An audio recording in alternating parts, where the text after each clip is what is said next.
Good morning. We're back. We're talking about Iowa's Caitlin Clark. She's, of course, heading to the Indiana Fever as the #1 overall pick at last week's WNBA draft.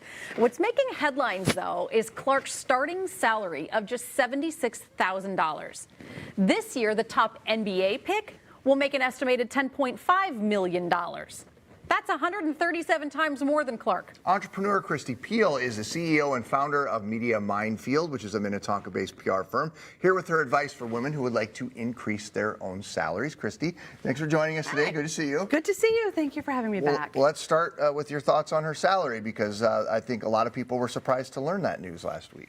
People certainly were surprised. And there's the business of basketball and professional sports, and people have always said, well, no one is coming to the games. We're not filling up stadiums, therefore this pay disparity is fine. I don't know that anyone knew the level of pay disparity until Caitlin Clark, and now you can't make the argument that people aren't buying the merchandise or filling up the stadiums or watching on TV. So that argument is dead. So I think that's why this conversation has been elevated to this national level.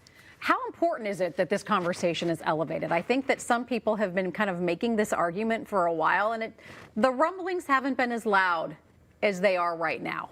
People you know are fired up, aren't they? And I'm so glad we're having the conversation, because this isn't just about sports. This is about pay disparity, pay equity across business, across all industries. And oftentimes sports is kind of that microcosm through which we see the rest of the world. And we have all different audiences talking about this and saying, hey, this isn't fair. I watched her play.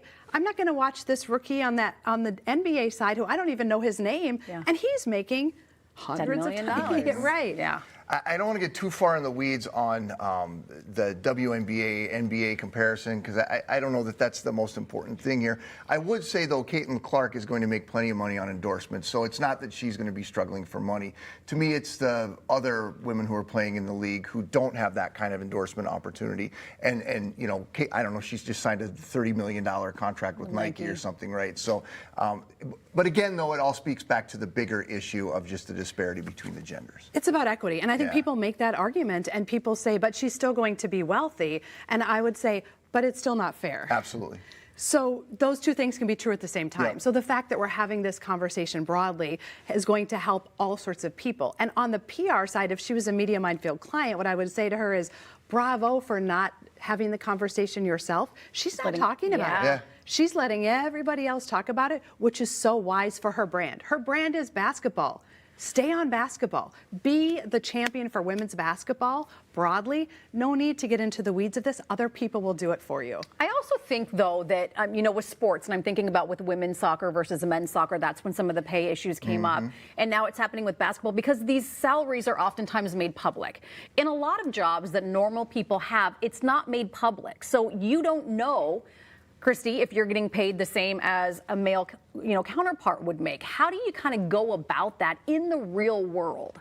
One of the things that I love about Gen Z, and there's many things, but they want transparency. And by 2030, Gen Z is going to be 30% of the workforce. And these folks have no trouble going to the water cooler and talking about how much they're making.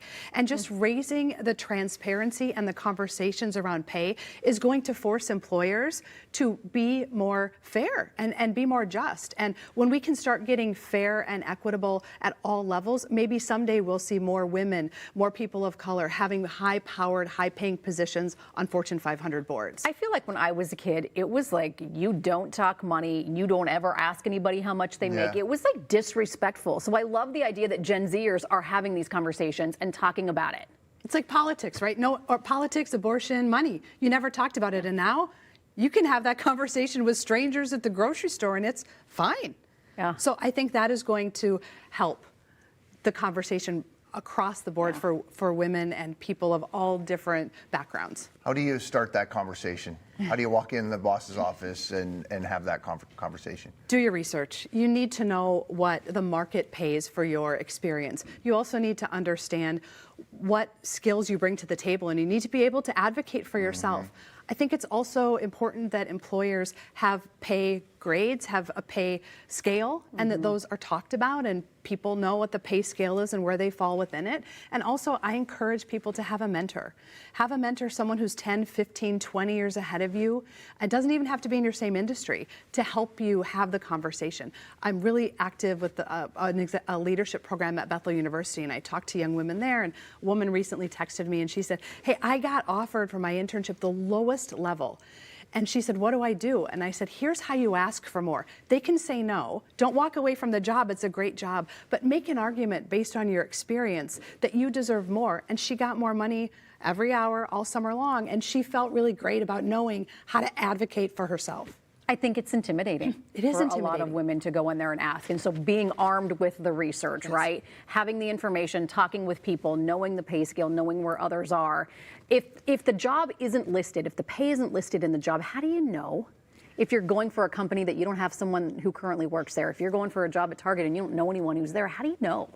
I think it's important to take that job title and then put it into Google and a search engine and see what other organizations are paying at that kind of same job level and your experience. Yeah. Don't compare a job in rural Minnesota to New York City. Make sure that you're looking in your region and you're considering all of those factors and continue to upskill yourself, continue to educate and learn more things and make that argument that, you know what, this is what I bring to the table and here's what I should be getting paid. And also I think it's important for women and men to understand a full compensation package.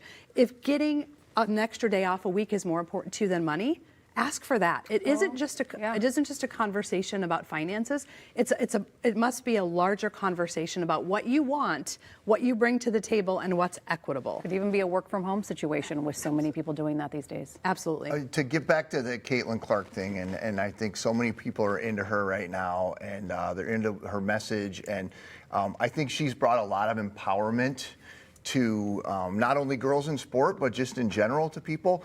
I think it's a good catalyst for people to start having these conversations at home too with like mom and grandma, you know, the whole family, and like, listen, like this is your granddaughter, like she deserves just as much as this other person, and start to change the prevailing attitudes. So, you know, the people who kind of didn't live with it that way, or So maybe it's you know, not intimidating. back in my day, that's just the way it was. So it's not like that anymore.